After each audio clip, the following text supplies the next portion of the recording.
I think the best way to feel good about yourself is to do an inventory of all of your characteristics and behaviors that make you potentially valuable to the people around you. And I think most people, if they do that, will be surprised. It doesn't take much.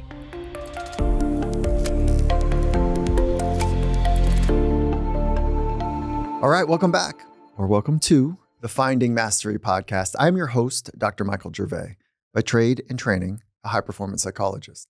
And today we're taking a deep dive into two very powerful concepts, self-esteem and belonging. And we're doing that with Dr. Mark Leary.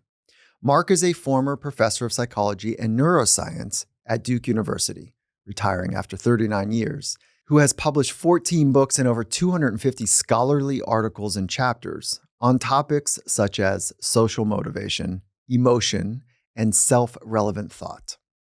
He's also a disruptor. And that's not something that I usually say in association with professors of psychology and neuroscience. But in this case, it's appropriate because Mark's Sociometer theory didn't just make waves, it created a whole new ocean in the field of psychology. It was a groundbreaking idea that redefined self-esteem. It's a perspective that turned heads and opened minds in a way that challenged academics and practitioners alike. What makes Mark's work resonate with me and many others is how it transforms self-esteem into a practical, usable tool. It's moving from a theory to a framework for personal growth and leadership and understanding the core of human connections. These insights, they've been instrumental in my own professional work in the areas of self-esteem and belonging. And needless to say, I'm beyond excited to have this conversation with Mark.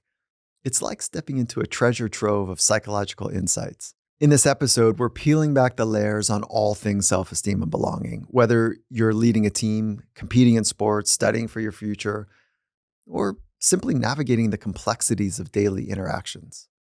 There's a wealth of practical tools waiting for you in this conversation. So rethinking self-esteem can help us apply it in ways that we might not have ever imagined. And so with that, let's jump right in and explore with Dr. Mark Leary. Mark, this is really exciting for me because you've done landmark research in two areas that I've been fascinated by, self-esteem and belonging. So I'd love to jump right into self-esteem if that's cool for you. Okay, it's all right with me. Okay, good. So back in 2012, you published a theory that upended the commonly held view on self-esteem. And, I don't know if you meant to be disruptive, but I definitely want to understand that part of you. Now, there's huge implications for our entire community, including me, at home and inside of organizations, for the lens that you put on self-esteem and how we think about it. Can you talk about that disruptive nature and the difference between the commonly held view and the one that you disrupted with? Sure. That's a good place to start. For the first 15 years of my career, I avoided the topic of self-esteem like it was the plague. Almost everything I studied, which has to do with people's thoughts about themselves, that sort of core thing that centers all my research around. Almost everything I studied, people would say, well, how does this relate to self-esteem? And I couldn't answer the question. The concept of self-esteem completely baffled me because for years, people had suggested that we have an inherent need for self-esteem, that a lot of our behavior is motivated by a desire for self-esteem. We should work very hard to have high self-esteem. We should give kids high self-esteem. And frankly, none of that made any sense to me. And the reason is this. Self-esteem is how good we feel about ourselves. How positively or negatively do we evaluate ourselves? And yes, we all want to feel good about ourselves. It's better to think that you're a good, decent person than a bad person. But why would we have a need just to feel good about ourselves and boost our self-esteem even when it's not necessarily deserved? You know what I mean? Sometimes we don't deserve to have high self-esteem. I couldn't make self-esteem fit in my understanding of human nature. So I avoided it. I tried not to talk about it. I didn't understand it. There were proposals around the country in the early 1990s to raise everybody's self-esteem. They'll behave better. They feel better about themselves. Let's increase kids' self-esteem. And on one hand, that sounded good, but it also just didn't make sense. Well, you mentioned the other topic that you want to talk about, and that's the topic of belonging and acceptance. And at the time, I was studying acceptance and belonging, how people seek acceptance, the importance of being accepted by other people, how we react when we feel rejected. And what I happened to find just quite accidentally is that when people feel rejected, we would do laboratory studies where we would lead very gently for people to feel like they weren't accepted by other people in the study. When people feel rejected, they experience a number of negative emotions. Their feelings are hurt. They're kind of down. But what we also found is rejection invariably lowered people's self-esteem. Always happened. It's hard not to have your self-esteem go down when you're rejected. And we got that finding so many times that it began to dawn on me, maybe self-esteem is somehow inherently related to our reactions to acceptance and rejection. So I posed this idea called sociometer theory that says that what self-esteem really is that it's a monitor or a gauge. We have a lot of monitors in the human brain that keep track of a lot of things. One thing we need to keep track of is how accepted or rejected are we in a particular situation so that we can behave in ways that forge strong connections with other people. What self-esteem seems to be is the internal gauge that sort of signals to us that, hey, you're being accepted. Feel good about myself. No, these other people are dismissing you. They don't like you very much. They don't want to hang around with you. Makes me feel bad about myself. So it's an internal monitor. And its function is to alert us when we need to change our behavior in order to increase our acceptance by other people. So what that means is people don't really need self-esteem. They're not seeking self-esteem for its own sake. What they're doing is they're behaving in ways that will make them feel good about themselves, not just to feel good, but because those ways of behaving increase the degree to which they're valued and accepted by other people. So it takes away self-esteem as an inherent. Yes, sorry. It's no. There's so much gold in here, and like it's so good for so many reasons because you fundamentally. Oh, hold on. I agree with you on the first note that you said, and maybe for similar different reasons, is that you and I were classically trained, and I had a rash to this idea of self-esteem. And I think maybe both of us had some sort of blowback by the give every kid a medal type of thing, like that's going to build self-esteem. And I don't know why I had such a reaction to it, but when I read your take on it, I was like, that's gold. And it's going from, I need to prop myself up or I need to be given external validation for me to be propped up for my esteem to rise or to grow. And what you did is you said, no, there's this relationship between other people. Yes. And what I'm actually trying to do is not be rejected. What I'm trying to do is be accepted. And I'm going to sort that out. And there's a gauge, if you will, right? That I'm constantly monitoring, I'm constantly using to see if I'm okay in the eyes of others. Am I making it too simple? No, that's exactly it. I think what happened with the concept of self-esteem historically is researchers mistook the gauge for the thing. It's almost like if you had an alien psychologist come to Earth and they were trying to understand why people stop their vehicles at these places and stick tubes in them and pump liquid in because this alien's not familiar with gasoline. So the alien's trying to say, why are people pumping gas in this car? And what they see is the fuel gauge goes up from E toward the F, toward full. And when it gets up to full, the person stops and they seem more relaxed. They get in their car and drive away. And the alien says, oh, human beings have a need to maintain a high level of F, whatever that thing is. Not recognizing that that's just the F on the fuel gauge and the important thing is what's in the tank. I think self-esteem is the same way.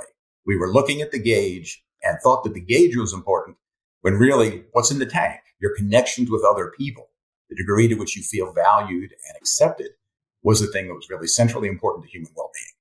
So this idea that other people's opinions are paramount to our sense of esteem, to our sense of safety, actually. Belonging is part of safety. How did you come to find this to be true? And why do you think that it is true?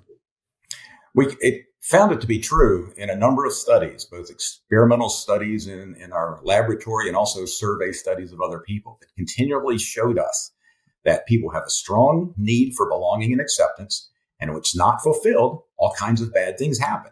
They sometimes behave in negative ways to get acceptance. If they can't do good things to be accepted, they feel badly about themselves. They have negative emotions. But when people feel valued and accepted, they flourish more. They can kind of relax and go about what they want to do, knowing that at least a few other people care about them and value them. And the follow-on to that is like, once you've amassed some research around it, because I thought what you were going to say maybe is that you felt it first, but what actually happened is that you observed it in clinical trials or research, that was how it happened. Do I have that correct? That That's it wasn't right. intuitive first, it was research-based first. Yes. So once we found that self-esteem was strongly tied to people's acceptance and rejection, sort of ask the question, why? Why would we have this monitor? So we take a step back and we think about, what do human beings need to survive? What did they need to do to survive throughout evolutionary history? Human evolution goes back 6 or 7 million years. And during most of that time, we were living as hunters and gatherers and scavengers out on the plains of Africa. One of the central things that you had to do in order to survive and to reproduce was to be a member of a tight-knit clan, a tight-knit community. An individual's not going to survive out there on the plains of Africa for very long. The predators are going to get them. So not only did you need to live in groups with other people have said that for a long time, but you had to work very hard to make sure you didn't get kicked out of the group. Because if you got ostracized and you got sent away, you weren't going to survive. So we are the descendants of prehistoric peoples for millions of years who were the most concerned about their connections with other people. And part of having connections and acceptance by other people is being concerned with what they think of you. And, I know there's sort of almost like a norm, I think, in our society where we're not supposed to care what other people think. My parents told me, don't worry about what other people think. Just march to your own drummer, be your own person. That's really, really bad advice. I know what they meant. You can be too concerned, worry about it when it doesn't matter. It might lead you to do things you shouldn't do. But you cannot, even in today's world, get by if you are completely oblivious to and unconcerned with what other people think. You're not going to get jobs or hold jobs. You're not going to have friends. You're not going to have romantic partners. How well we succeed in life does depend to some extent on other people's evaluations of us. So that's why the sociometer is important. It's telling us when we may be doing things that may result in rejection by other people. So even when we're by ourselves, we can do things we feel badly about. Oh, that was sinful. That was bad. I shouldn't have done that. Well, why would you have that reaction by yourself? Because the sociometer has to warn you not to do things in private that if other people found out, they would devalue you for it. So there's such a happy medium here, an optimal place. Yes, we have to be somewhat concerned with what other people think, but not overdo it to where it makes us miserable and makes us behave in bad ways. Can you split the hairs between caring about what people think and worrying? Can you go down into that a bit? Because as you would recognize that I've written a bunch about worrying about what other people think of you, and that being something that is incredibly toxic for our potential. So I'd love to hear your take on the splitting the hairs between the two. Because when I say that one of the great constrictors of human potential is this excessive worry about what they might think, people almost reflexively come back with like, okay, well, don't I need to care? And I go, no, right? Yep. I'm talking about this excessive worry. And I don't think that I'm not talking about something that reaches the threshold for anxiety, but it's this quiet, pervasive, latent filter for decision-making that's kind of always on is, I think, one of the great constrictors. But can you tease out the difference between, in your language, caring and worrying? When I think of caring about what other people think, I think you're just simply motivated to generally make a reasonably acceptable impression on other people. You're not trying to blow their socks off. You're not trying to impress everybody you meet. but you don't want to give indications that you're unacceptable and you ought to be ostracized and rejected or you're despised by other people. So it's simply just a motivation there that sort of alerts you to the fact that, yes, I need to keep one eye on what other people may think of me. Now, if I carry that with me all the time and I'm always obsessing about it and worried about what every person thinks about every little thing that I do, well, yes, that's paralyzing. You do become anxious. My earliest research was on social anxiety, which is fundamentally anxiety about my concerns with other people's impressions of me. And yes, a lot of people suffer from that and it undermines the quality of their life. But there is a difference.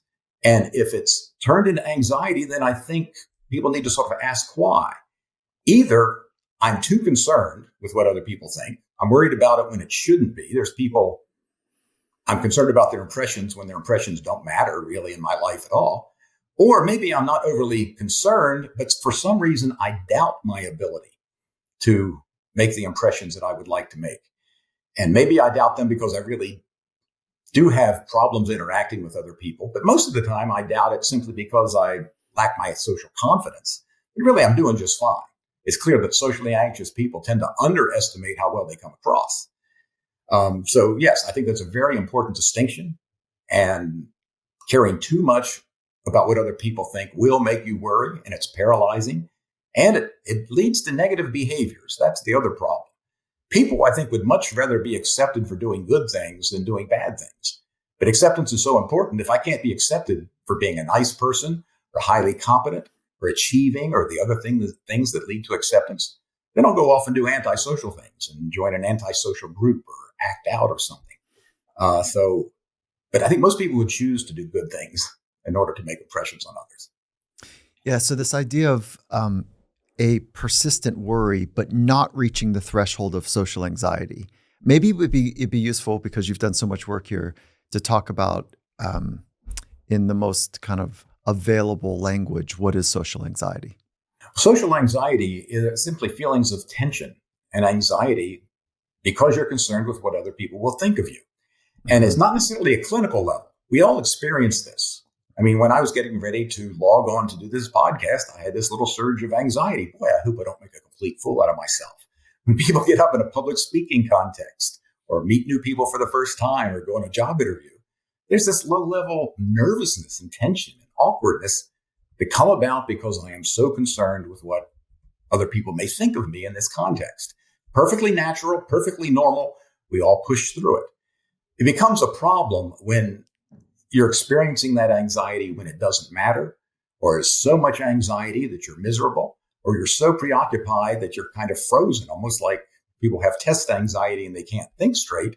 Some people have a high level of social anxiety and they can't think straight. So a little bit of social anxiety is not necessarily a bad thing. It comes and goes. I don't want listeners to think, oh, if I felt nervous because I had to give a talk at work today, that's a bad thing. No. Outstanding performers still report after 20 years in the business, they still get nervous before they go out on stage. That kind of energizes people. Some of the worst talks I ever gave were talks where I had no anxiety whatsoever. I was just flat. I didn't have anything pumping me up. Yeah. So I differentiate between pre-performance anxiousness and social anxiety disorder, which is like, it can be a chronic mental health condition, which is Absolutely. Also related to allodoxophobia, which is the social phobia. You know, Yes. like that's really intense. Like I can't be around. It's the opposite of agoraphobia, where it's like social phobia is like I can't be around other people. I'm terrified by it. Social anxiety disorder is just a click under, and then like it's overwhelming, and sometimes you fight through it, but it's really hard. Yes. And then a click underneath of that, we're calling it FOPO, which is for fun, fear of people's opinions. Yes. But it's not, you'll still go for it. It's just all this machination that happens prior to the party. Yes. And once you get to the party, you're actually probably, if you have a fear of people's opinions, you're chronically checking and scanning and seeing if you're okay. Yes. For acceptance and rejection, right? Yes. And do you think that the issue is all of the pre-activity, or is it the obsessive checking to see if you're okay? Where would you draw the line for the maladaptive behavior, because it is adaptive to fit in. It is Yes. adapted to belong. It's adaptive to find yourself at times at the center of a group, right? Because at the edges, we used to get plucked off. Okay. But so there's adaptive, but there's also maladaptive. Would you say the maladaptive part is it starts in the closet when you're deciding what to wear to the party later, but you're only doing it for the approval of others rather than your own sense of comfort? Or is it when you're in the environment and you're scanning, like, does he think I'm okay? Did I laughed enough? Did I laugh too much? Did I laugh not enough? Like that chronic worry about, am I being accepted or rejected? Well, I think it happens in both places. And the only difference in the terminology you and I are using, I mean, when I talk about social anxiety, I'm talking about this low-level thing that's concerned with others' opinions. If there's an anxiety component, if the sympathetic nervous system is active, and somebody would say, well, yes, you're experiencing some anxiety, getting ready for the party or walking in the door of the party or being at the party, I'd say, well, that person's socially anxious. They don't have social anxiety disorder. That's the important distinction. You can have. I see where you just did. You can be socially anxious without having social anxiety disorder. The question is it dysfunctional? If I can push through giving a talk, for example, yeah, I've got a little nervousness. That's the greatest fear in surveys of things people are afraid of is public speaking. There's one study that showed people are more afraid of public speaking than dying. Now, I don't know if I believe that, but so that's natural and normal. I want to make a good impression. I'm not sure I can get up here and do that while I'm giving this talk. If it doesn't interfere, if it's not preoccupying, it doesn't freeze me, it doesn't change my behavior, make me obsessed, a little bit of anxiety is perfectly fine. But again, I'm using the word anxiety a little bit more loosely in a non-clinical way. Yes, you can have social phobia and social anxiety disorder, but most of us don't. We just get nervous now and then when we have to make impressions on other people. And the reason we want to make impressions is because we don't want to be rejected, because that was a near-death sentence, hundreds of thousands of years ago. If we track it back long enough, that's the thing that motivates it. I also talk about the fact we all want to be relationally valued. We want to feel like at least some other people value having a connection with us, having a relationship with us, whether it's a friend or a coworker or somebody we're sitting with on a bus at the moment. Do they value interacting with us? And it's very unsettling to feel like I'm dealing with somebody here who doesn't value having an interaction with me at all. That's very disconcerting. And again, it all comes back to I want to be accepted by at least a certain number of people who will support me when I need it, and I can mutually support them. So can you wrap what we've just been talking about with this need to be accepted and rejected, fear of rejection, and what we can do about developing our self-esteem? I think what we can do to develop self-esteem is to develop an arsenal of things that make us more relationally valued to other people. What is it that I need to do in my daily life without even trying? And most of us do this automatically. We're sort of kind of automatically nice people. We listen to what other people are saying. We try to be supportive. We want to achieve. We want to make some money. We want to be successful. We want to be a great athlete. And all of those things increase our relational value. We wouldn't be very motivated to do all of the good things we do if everybody hated us for it. If other people hated us because, we succeeded at something, well, we wouldn't do it. A lot of these things are motivated by a desire for acceptance and belonging. So I think the best way to feel good about yourself is to do an inventory of all of your characteristics and behaviors that make you potentially valuable to the people around you. And I think most people, if they do that, will be surprised. It doesn't take much to be an acceptable human being that other people like to hang out with. A lot of people just don't see themselves that way. They need to take an inventory and say, well, no, really, I can see, yeah, I'm kind of funny and I'm nice and I can talk about this and these other people can count on me. And yes, I've done pretty well in school or I'm doing okay in my job or whatever it is that shows you have some kind of value to other people. Your self-esteem will be fine. I think if you can do that. If you can't find those things, then maybe a person needs to stop and say, what can I do to develop those sorts of things? My concern is a lot of people underestimate how acceptable they are. And how many items would you imagine make that list? Is it an exhaustive list of all the things that you think are really wonderful about yourself in relationship to other people? which is the key distinguisher, not just the things that you think are special about you, but as they relate to other people. Is it a Yes. long list, a short list? I don't know. I mean, I could imagine some people have a few key things that sort of pervade their interactions. And maybe it's only three things. Because of those three things, everybody adores them. Maybe there's other people who don't have the big things, but they have a dozen little things that, that they display as they interact and go through their lives that make them relationally valued by others. So I can imagine it plays out differently for different people. I'm making that up completely. I don't have any evidence for that at all. But I can imagine. No research here. Okay. If we were to make it super concrete, do you have a few that you rest your hat on without, with all of the permission to sound as arrogant or as confident or as bombastic as you would want? What does it sound like for you? It depends on the social context, because, the thing that makes you valuable at work, may be things that are different when you're hanging out with the neighbors in the backyard. They may be very different things. But for example, things like, I feel like I'm a reasonably good listener. I mean, I really am interested in other people, and I want to listen, and you tell me your story and I'll comment, and I hope you ask me about mine. But I'm probably not going to tell you unless you ask me, because I'm interested in you. So being a good listener, having a reasonably good sense of humor. I don't mean being a jokester all the time, but being able to create a little bit of lightness and levity just in mundane, boring situations might be one of mine. And again, when you do that, you realize that other people kind of enjoy talking to you a little. They don't idolize you. They don't think you're the greatest person on earth. None of us are. But are you doing little things during the day or at work? Yeah, just asking people how they're doing, helping people when they need to do something. Low selfishness, I think, is a big part of being relationally valued. Of course, we have to look out for ourselves. We all do. But we also do have to look out for other people, and that increases our social value to them. So I think it differs so much based on people's personalities and abilities and experience and what they feel comfortable doing. You can't force yourself to be a different kind of person, particularly if you're not a really humorous person. Maybe humor is not your way to be valued by other people.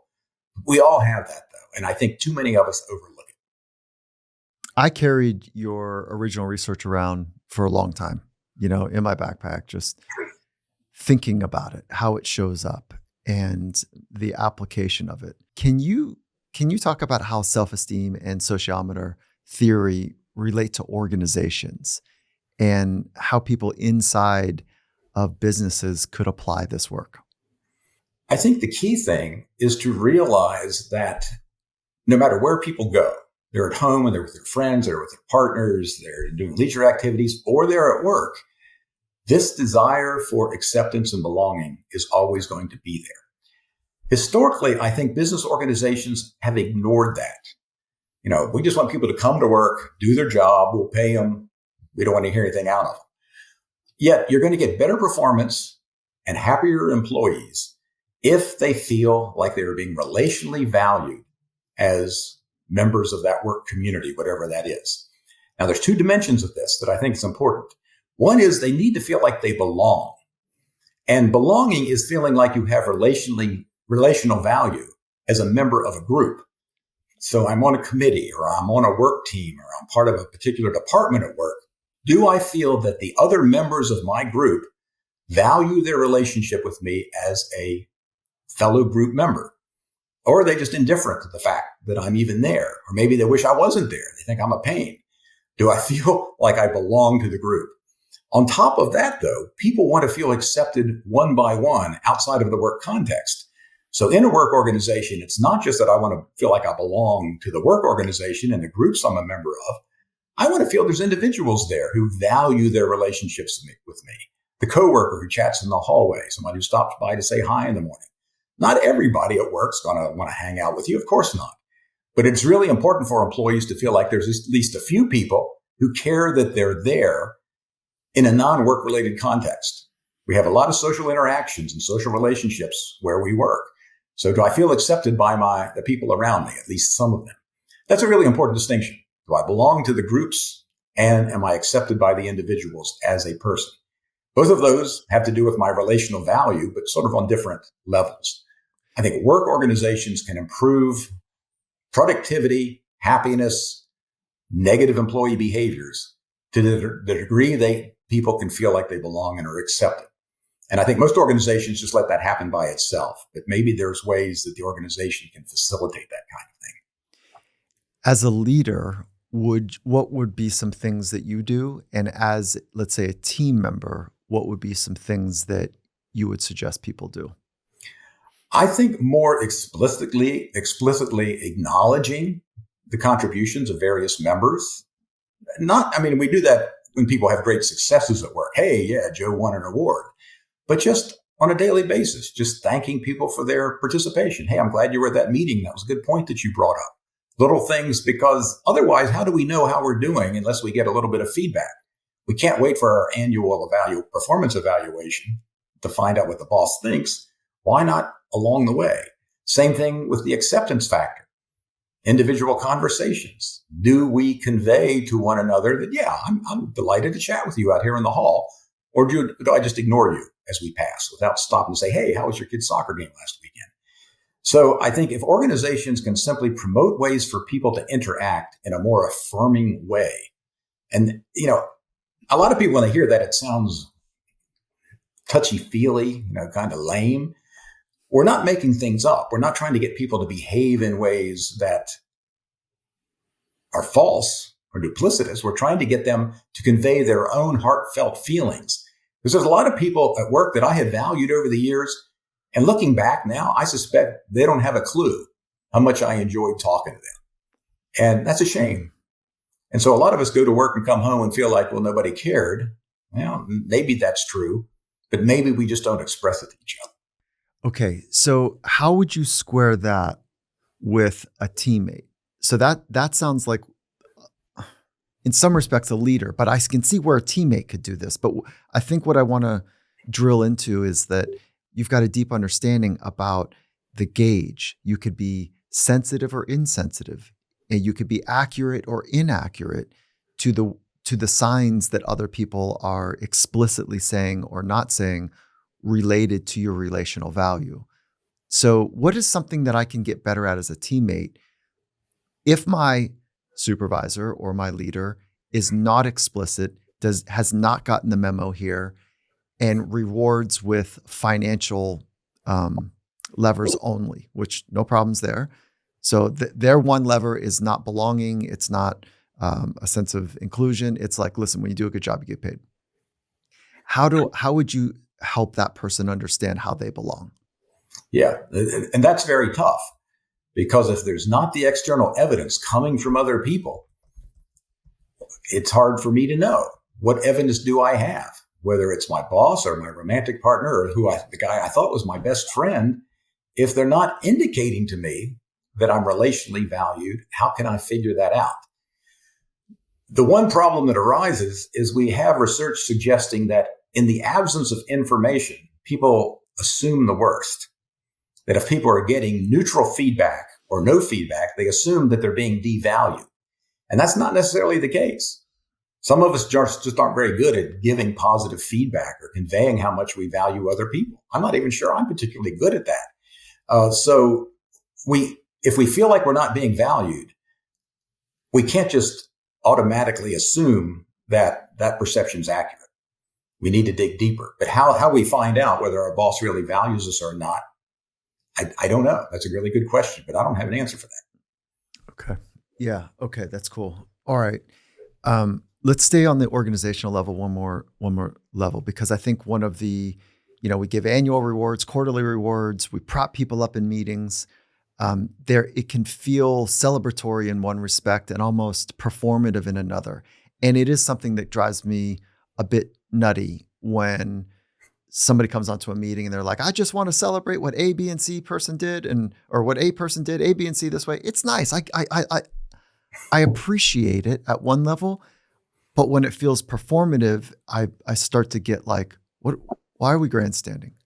What are we doing here? So help me here in that leader is wanting to celebrate what somebody has done, but when it feels performative, I start to go, it's over the top. And maybe you just Dr. Leary, just say to me, listen, back off. Like, this is gold. And just it's gold. And because let me finish my neuroticism here for just a moment, is that I start wondering, am I only getting one message? Am I only getting half the story here? And there's all this other stuff that is maybe not being celebrated, that is not celebrated, but not rising to the level of importance, because we don't want to shine light on the dust in the corner. So again, maybe a bit of neuroticism, and I'm happy for you to take it wherever you will. I've never thought about that, but I resonate exactly with what you're talking about. I don't know that celebration is exactly the solution, because we only celebrate the greatest achievements. Maybe once a month, somebody gets recognized for being the best salesperson or getting an award or whatever it happens to be. That's number one. That's probably not enough, even for that person. But it does make all the rest of us sort of feel like, well, we only get attention if we do something really, really grand. And you don't do that often. How often are each of us really, truly, completely celebrated? And it does have a performance element to it. I agree with that. Where it's just too showy. Yeah, we're going to bring cupcakes and have them today because we're going to celebrate the best salesperson. Yeah, the kind of thing I'm talking about is something that is just more ongoing, much smaller. It's not just the big accomplishments. It's the little things that make you valuable to the organization and to the other people in it. You nailed my concern, which is it's the performative aspect of it, as opposed to the organic, honest, private, semi-public moments in hallways. Like, hey, Jane, like what you did last week, I'm telling you, it was awesome to watch you work. As opposed to celebrating in a performative way on a monthly meeting in front of like everybody. If people think about how they do this with their children, I think it's instructive. You don't just compliment your kids, or I don't think you should, for that twice a year great achievement. Yes, they won the game for the team, or they came home with all A's, and you celebrate that, and that's great. But you don't give them any other indication the whole rest of the year that you value them as a member of the family. That would be terrible. But that's what we kind of do at work. We just celebrate the biggest things. And other than that, we often get ignored. So I think it's the little daily small nudges of validation, and that we're happy that you're here. Heartfelt again. We're not lying about it. Everybody has people they like at work and people they don't like. You don't have to lie to the ones you don't like. That's their problem. But we should affirm the ones that we do value. I want to help athletes and performers and individuals know how to develop a sense of self-confidence in any environment, any condition. And if the culture and or a coach or a parent or myself is the one that is feeding them their self-narrative, feeding them the script of self-talk, giving them evidence, obnoxiously so, insensitively so, that it can become a there's an other reliance that becomes problematic, where the performer or the individual is reliant on the others or the organization to tell them that they're okay. So how do we help people avoid the trap of externalizing their self-esteem, looking to others for that sense of being okay, even if somebody thinks that what they say is stupid, even if they are like flat out rejecting? How do we avoid that trap? That's a really important question, because we don't have to wait for explicit feedback from other people for our self-esteem to be affected. We sort of analyze ourselves. Did I do a good thing here? Did I do a bad thing here? How well did that come across? And so we can sort of put ourselves in the minds of others and evaluate ourselves from their perspective, even without explicit feedback. Now, that's more difficult, and it's more subject to biases we have, either good or bad, depending on how we view ourselves. We may see ourselves better or worse than we really are. But yes, we don't need to rely on other people for our self-esteem to be affected. I can get up and do a talk and know that I nailed this thing. Nobody told me so, and I feel good about it. Or I can get up and give a talk and nobody told me how lousy it was, but I knew it. I go home with my head hung down. So it is partly the process of taking that guidance from the external person, from the coach, for example. The life coach is showing you, here's how you ought to be thinking about and analyzing this, but then weaning them away from that to where they do it spontaneously. because the whole self-esteem system was designed to run on its own based on all of the cues and all of your interpretations of what's going on. Am I behaving in a socially acceptable way that other people will value? And you can analyze that to some extent. We know when to feel really good and really bad about ourselves without anybody saying a word to us about it. And so, yeah, we don't want to get people locked up into just looking for external validation all the time. That would be bad. 100%. And I'm glad we're talking about this because this is that drug bit, where it's, we train Olympians and sports psychs to deliver the intellectual property of how to help people become their very best from a sport or performance psychology standpoint. In early days, this is like 10 years ago, I'd ask one of our Olympians or sports psychs, like, okay, what'd you think? And they were presenting in front of, say, 500 people or 50 people. What do you think? And they go, well, did you see right after there was like 4 people that came up and were like, like thanking me for it. Like, I think it was good. I said, oh boy, hold on a minute. Right? Like that's the wrong variable to discern, if what you just did was honest and deep and rich and fun and compelling and would move people along a path. And this is the same thing with self-esteem. Is it sounds like what you are holding a person accountable for their own self-esteem, and you're also illuminating that there is this need to be valuable in the eyes of others, but don't get drunk on their approval. That's right. Right. Okay. All right. So Really then right. how do we do that? How do we not get drunk on their approval? What do you do internally through that evaluation process to have an honest evaluation of your self-esteem and it's not whipped around by the external approval or rejection of others? Well, it's still going to be, if not whipped around, nudged around by the external approval or rejection of other people, because that's the way the system is designed. One thing people have to realize is that these changes in self-esteem that go along with feeling more or less relationally valued, more or less accepted or rejected, it's not necessarily accurate. The other people's reactions may not be accurate. I mean, they may be unusually critical, or they may be unusually fawning, and it's not true. And your own interpretations are not always accurate. There's just tons of research in social psychology about all of the self-serving biases we have. And we know that if you already have a negative view of yourself, you're going to be self-denigrating. So I don't want to give people the impression that this monitor works great all the time. It's just like the fuel gauge in the old cars we used to have where, it says we have a half a tank of gas, but no, it's empty. Or it says that we have 3/4 of a tank, but it's actually full. Our sociometer is doing the best it can based upon our own interpretations of what other people are doing. But that means there's 2 things standing between us and the truth. Are their evaluations of us accurate, first of all? Are they too positive or negative? And are our interpretations of their evaluations of us accurate? And sometimes that's not necessarily the case. So it's a guessing game at times. I would just suggest that people don't pay quite as much attention to the changes in their self-esteem until it really matters. And when they have concrete evidence that in fact they were socially unacceptable or socially acceptable.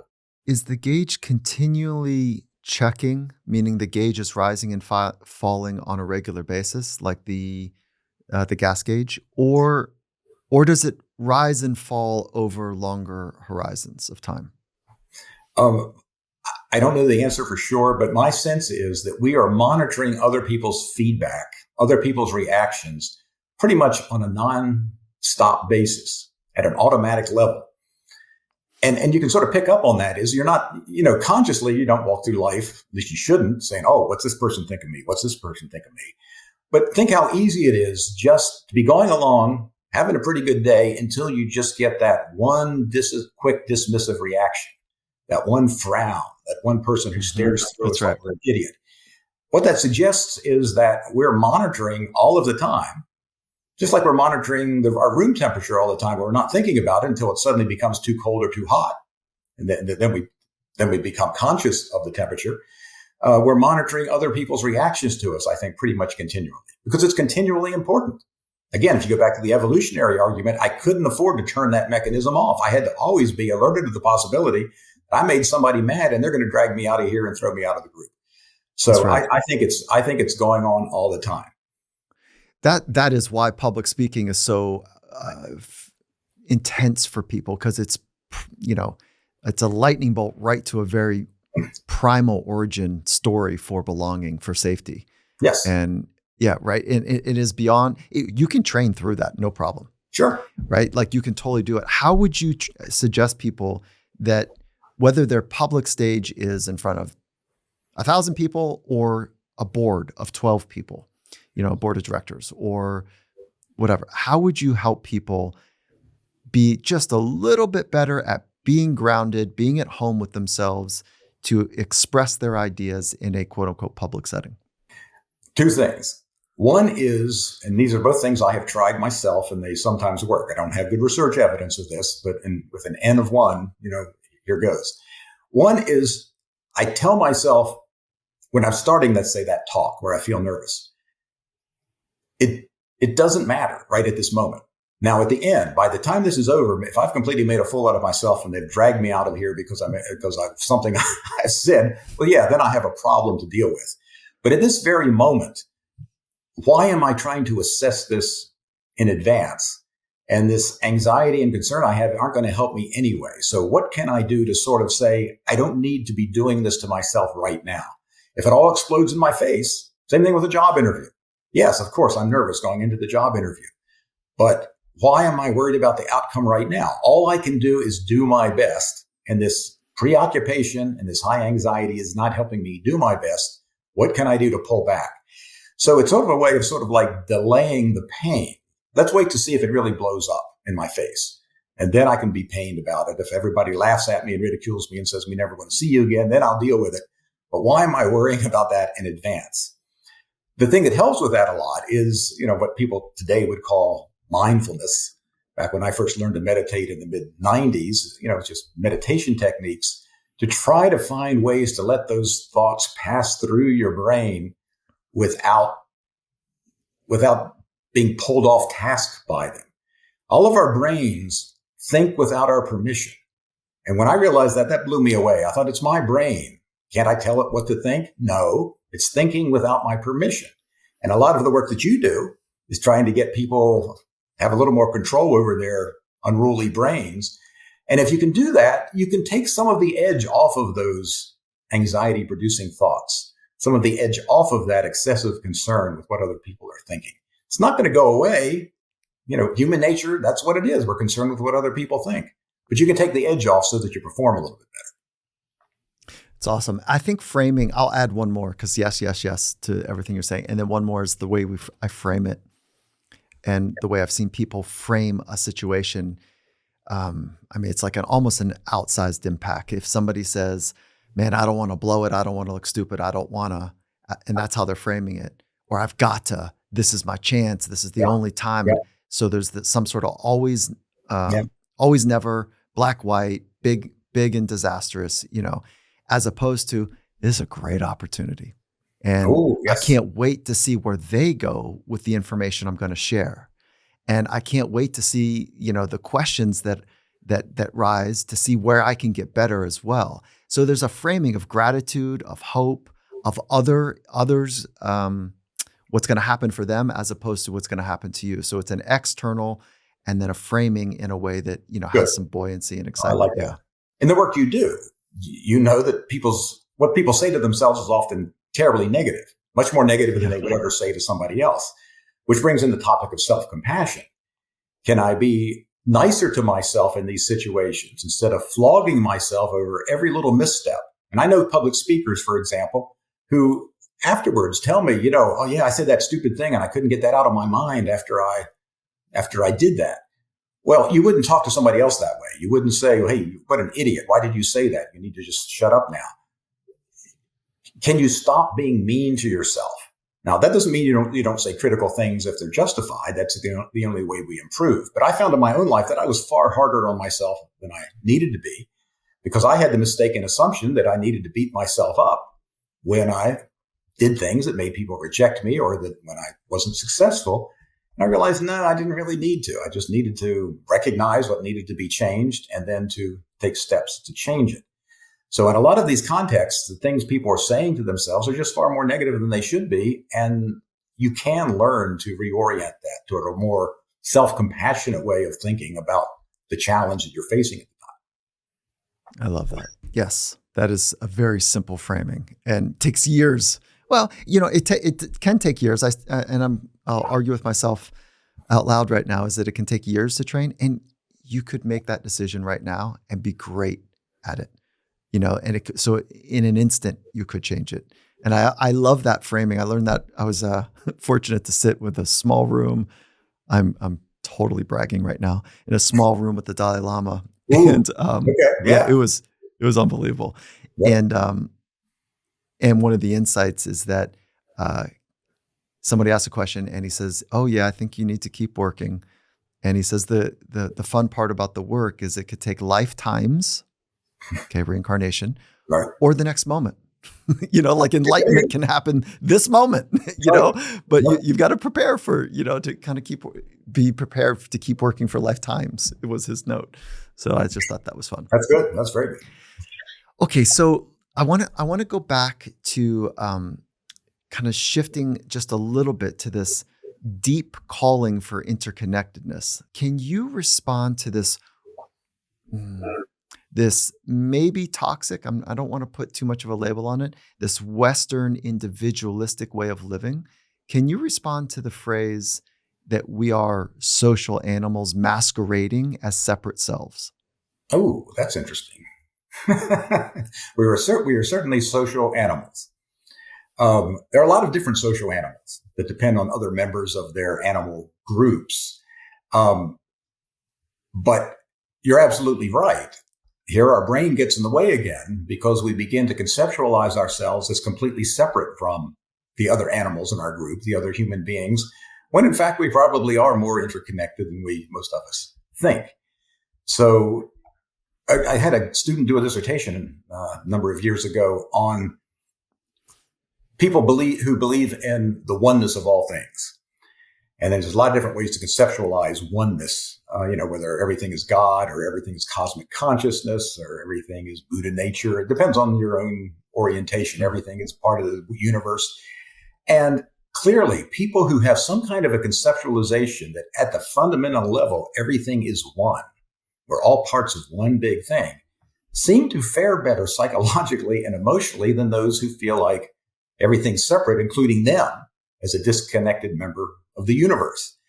And that really got me to thinking in terms of this kind of thing you're talking about, that we see ourselves as so separated, so distinct, that then it's us against everybody and everything else, which is far more threatening than feeling like there are connections and that we have the support that we need and that there's some kind of universal thing that binds all of us together. So I don't know if that really answered your question, but there is a value to seeing connections among other people. Some people draw the distinction between individualist versus collectivist cultures, for example, but that doesn't really quite get at the thing you're talking about. Because even in a collectivist culture, yes, I feel more connected to my group, more obligated to my group. My identity is rooted in my group. But yet I see as my group is separate from all other groups. So it's still not like we're all connected with everybody and everything. It's just that we're looking at it at the group level instead of the individual level. Is there a dark side to the psychology of being self-focused? This self-esteem, self-confidence, self-worth, sense of self, as opposed to this pouring into the center, this giving to help the tide rise. I have a bit of a reaction to the self-help industry because it's focused on self rather than other. The phrase that I come up with was a title of a book I wrote in 2004 called The Curse of the Self, which gets at exactly what you're talking about and even more. This capacity to think about ourselves consciously that all human beings have. It's unusual. Other animals don't think about themselves in the complex and symbolic ways that we do.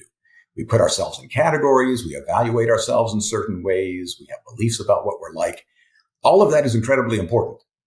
We wouldn't be human if we didn't have this ability to think consciously about ourselves, including putting ourselves in groups with other people. If you think of the accomplishments of human civilization, all of that required people to think about what they were doing and to make plans for the future. What am I trying to achieve? So we have government and healthcare and education and science and religion and philosophy and all of the things that are human that other animals don't have. But there is a dark side, exactly as you've described. Several dark sides. One is this putting ourselves into a category, thinking of ourselves as a member of a group, and then distancing ourselves from all of the other groups. We wouldn't do that if we didn't have a way to conceptualize ourselves as a member of a group. That's our self-operating. Our evaluations of ourselves. Sometimes we've been talking about this in this podcast. Sometimes they're far too positive, and that's bad. Sometimes they're far too negative, and that's bad. But it's the way we evaluate ourselves isn't always accurate. We talked about anxiety. That's taking yourself and extending it into the future and imagining the bad things that are going to happen an hour from now or a month from now or 20 years from now, becoming anxious about it. So one of the biggest challenges, I think, to having a happy life is how do you get your self-reflection under control? How do you manage all of these thoughts that can take you in the wrong direction and be very unhelpful to your well-being and quality of life?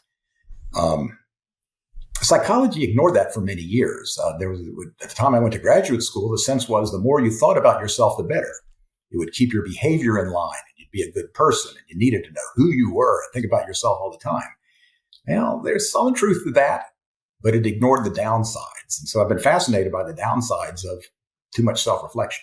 Okay, that's clean. I love that. What about self-actualization or a sense of power? Yeah, I have never believed there's a need for self-actualization. The way Maslow. Oh, that's a bold statement. I've never believed bold. Okay. I believe that the behaviors of people that he studied, that he called self-actualized. I think self-actualization is a real thing. I think there's a point at which people have gotten together so much that they are flourishing. They've got all the right characteristics. They're the epitome of a human being and they're self-actualized. I buy that. I don't see evidence exactly that people are motivated, that there's an inherent motive that evolved somehow as a part of human nature that pushes people towards self-actualization.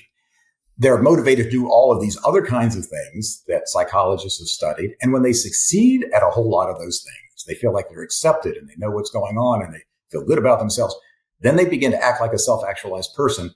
I don't have evidence one way or another. I just have never been able to sort of put that in as a motive that's pushing us more and more toward, even if we don't do anything special and there's not other motives, that self-actualization motive is pushing us toward great achievement and mastery and being a epitome of a good person.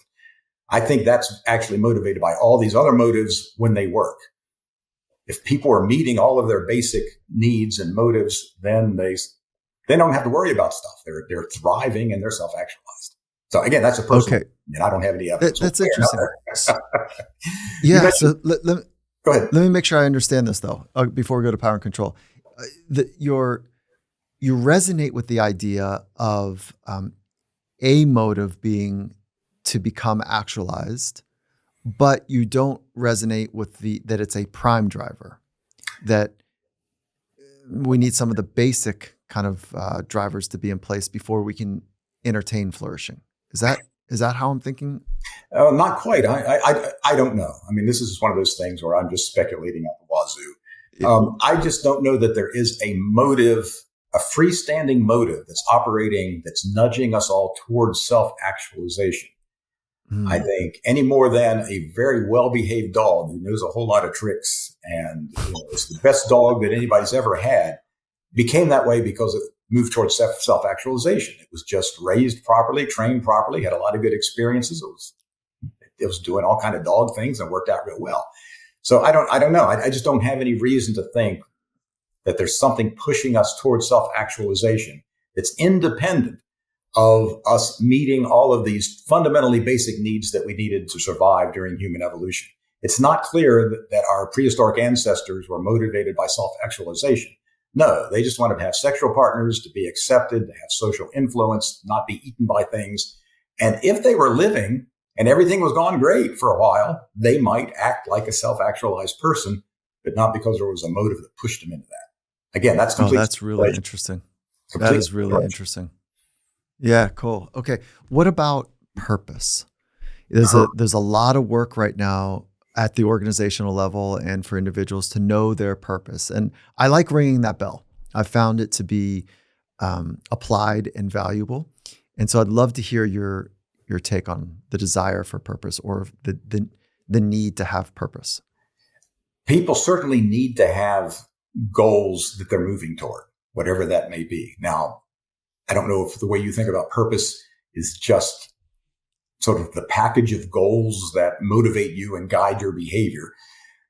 We do have to have a focus. We have to have a purpose in the sense, if we don't, we're just scattered, chasing all kinds of motives and interests and ideas and lifestyles, and there's no coherence to it. And that's just scattered. And I don't think people have a great sense of well-being if they're just kind of randomly making choices. So yes, a sense of direction and purpose, something I'm trying to do.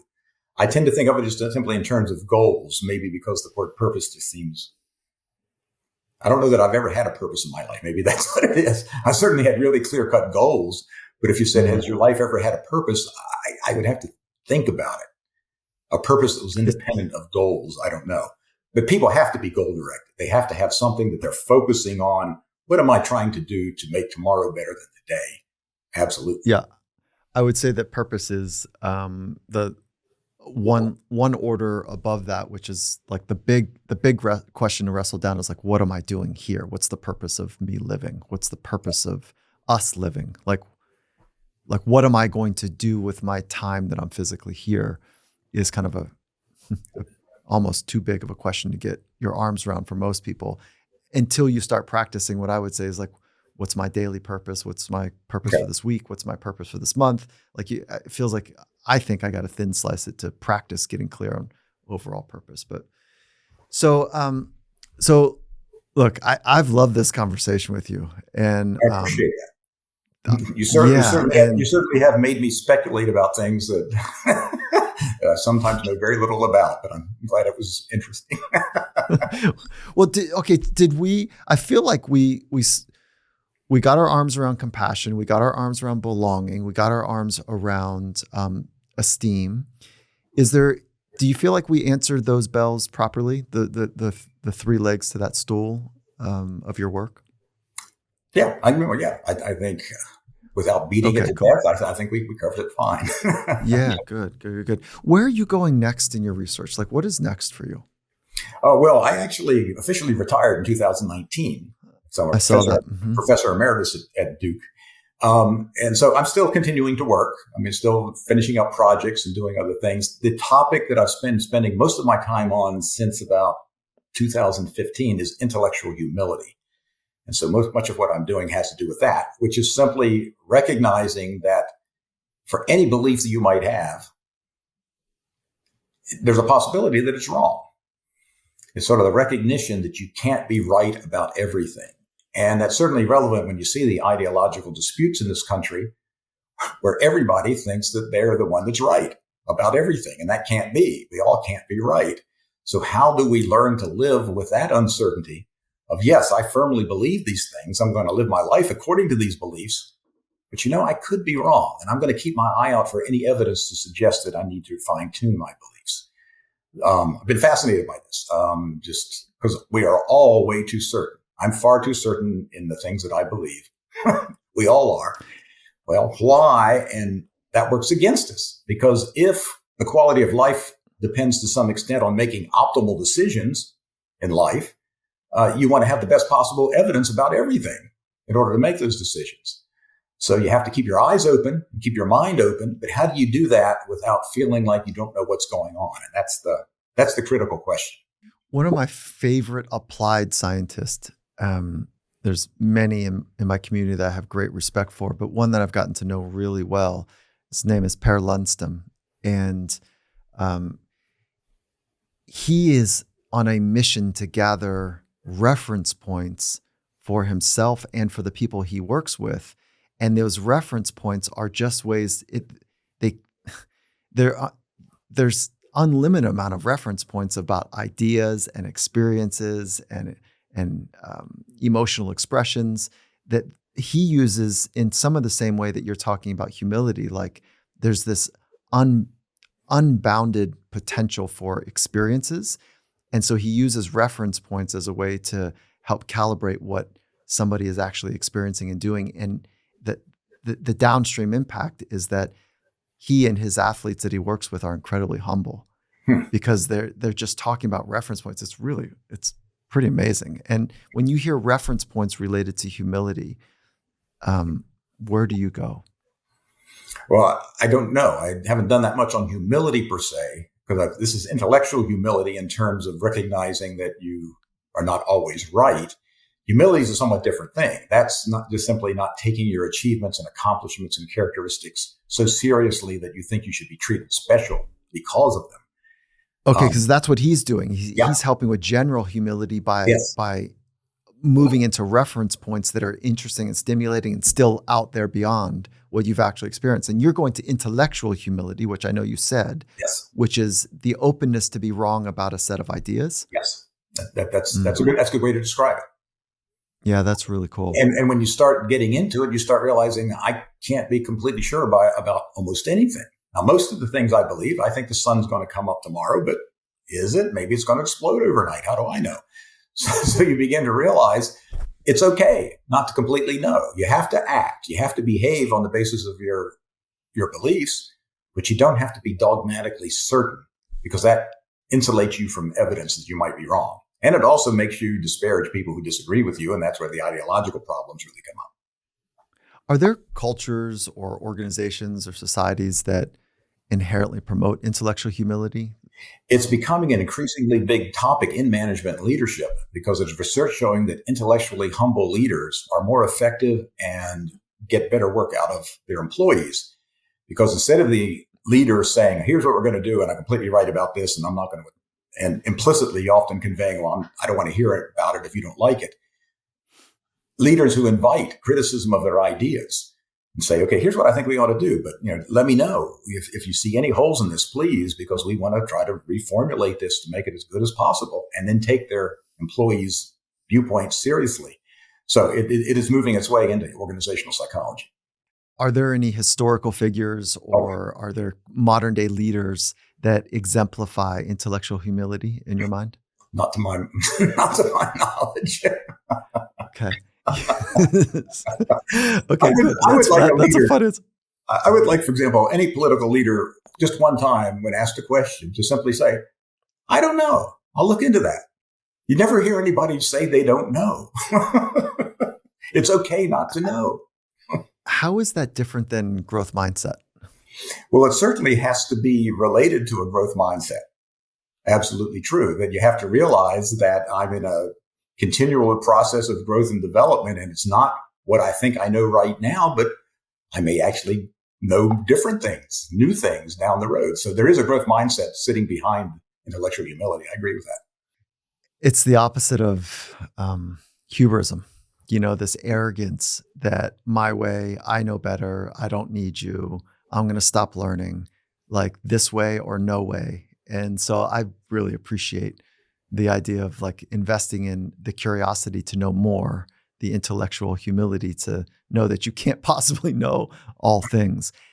There is some research that would suggest that there is timing related to style of leadership, meaning that, you're going to have to help me out here, that under duress or high intensity in moments, that there's a style of leadership that is preferred, which is like, say it, name it, give me the directions, and we're going to go. Yes. As opposed to, this idea that when things are easy, that it's like we can afford the intellectual humility. Yeah. If I was in the armed services, I don't want my commander right before the battle say, here's what we're going to do, man. I think this is going to work, but I could be wrong about this. Yeah, you don't want that. But there is a distinction between what's in the person's mind and how they convey it. So there's times in which the commander, the leader, might in their mind say, this could be wrong. I need to keep collecting information, but they don't convey it to anybody. And there's other times in which somebody is actually completely certain they're right, intellectually arrogant, but they want to convey to other people that they're listening to their ideas anyway. And again, that can be beneficial as well, so people are heard. So there's a distinction between the cognitive, mental aspects of intellectual humility. Do I realize I might be wrong? And I always think of performative, interpersonal aspects. How intellectually humble do I appear to others? Awesome. Yeah. And I think earlier I said hubrism. I meant hubris. Okay. So how about that? Know what you meant. Okay. I appreciate you. Thank you. I appreciate this. It's fun. Thank you for a fun conversation. Thank you for the years and decades of research that you've summarized and contributed and introduced in new and fresh ways. And I want to say thank you for the contribution you've made in my understanding. Well, thank you. You can't imagine how much I appreciate that. You know, we do our research, we publish it in boring scientific journals, and very rarely get positive feedback about it. So thank you very much. Oh, good. Yeah, no, you're right at the center of much of my work. And I want to say thank you. And where would you like to drive people to check out your research, to check out your work? It depends on which part of it they're interested in. The book, The Curse of the Self, has an awful lot to do with the problems associated with self-awareness and self-thought. Other than that, almost everything people would look at would be in some scholarly journal somewhere. And I don't know that most people want to go there. Yeah, no, the book is great and it's awesome. And so it's a great, we'll put all the links in the show notes and in the podcast. And so Dr. Leary, thank you. Appreciate it. It's great meeting you. Enjoyed talking with you. Thank you. Thanks.